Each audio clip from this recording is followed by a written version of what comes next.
அன்பு நெஞ்சங்களே, இறைவன் நமக்கு தந்த புதிய நாளிலே இறைவனுக்கு நன்றி கூறி இறை வார்த்தையால் நம் வாழ்வை பயனுள்ளதாக மாற்றுவோம்.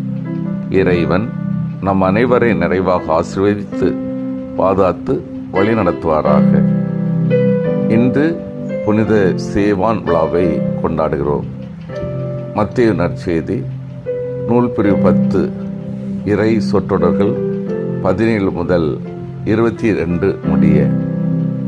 அன்பார்ந்தவர்களே, சேவான் என்ற கிரேக்க மொழி பெயருக்கு முடி, அதாவது கிரீடம் என்பது பொருளாகும். எனவேதான் சேவானை முடியப்ப என்று அழைக்கிறோம். திருத்தூதர்கள் கேட்டுக்கொண்டபடி நற்சான்று பெற்ற தூயாவி அருளும் வல்லமையும் ஞானமும் நிறைந்த 7 தேர்ந்தெடுத்தார்கள். அவர்கள் ஒருவர் நம்பிக்கையும் தூயாவி நிறைந்த சேவான். திருத்தூதர்கள் தங்கள் கைகளை இவர்கள் மேல் வைத்து திருப்பொழிவு செய்தார்கள். இந்த திருத்தொண்டர்கள் அனைத்து பணியிலும் திருத்தூதர்களுக்கு உதவியாக இருந்தார்கள். கற்கள் ஒன்றின் மேல் ஒன்று இராதபடி எல்லாம் இடிக்கப்படும் என்று எருசலேம் ஆலயம் குறித்து இயேசு உரைத்ததை சேவான் போதித்தார். இயேசு இறந்ததும் தம் மதிப்பை இழந்த அந்த ஆலயத்தை விட்டுவிட்டு கிறிஸ்துவிடம் திரும்பி வருமாறு அழைத்தார்.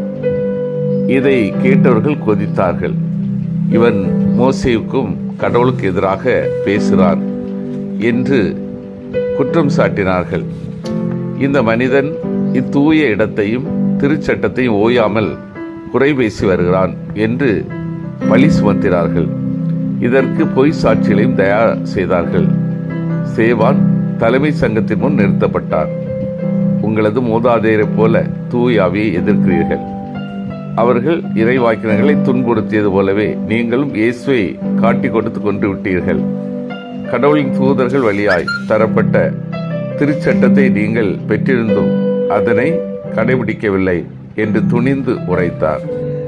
இயேசுவின் பாடுகளுக்கும் சேவானின் பாடுகளுக்கும் சில ஒற்றுமைகள் உண்டு. இருவரும் தலைமை சங்கம் முன் நிறுத்தப்பட்டார்கள். இருவர் மேலும் ஒரே வகையான குற்றச்சாட்டு சுமத்தப்பட்டது.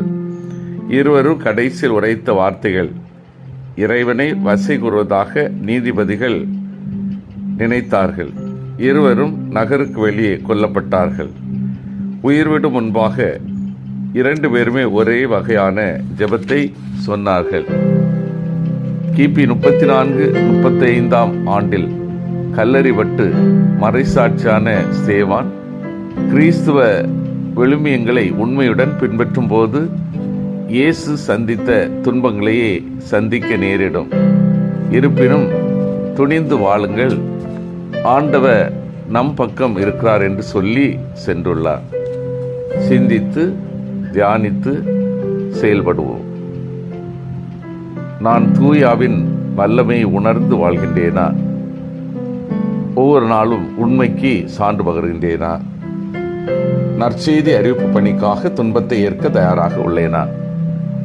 வல்லமை மிக்க இறைவா, நாங்கள் அனைவரும் தூயாவின் வல்லமை உணர்ந்து வாழவும், ஒவ்வொரு நாள் உண்மைக்கு சான்று பகரவும், நற்செய்தி அறிவிப்பு பணிக்காக துன்பத்தை மனவுவந்து ஏற்கவும் வரம் தாரும். ஆமீன்.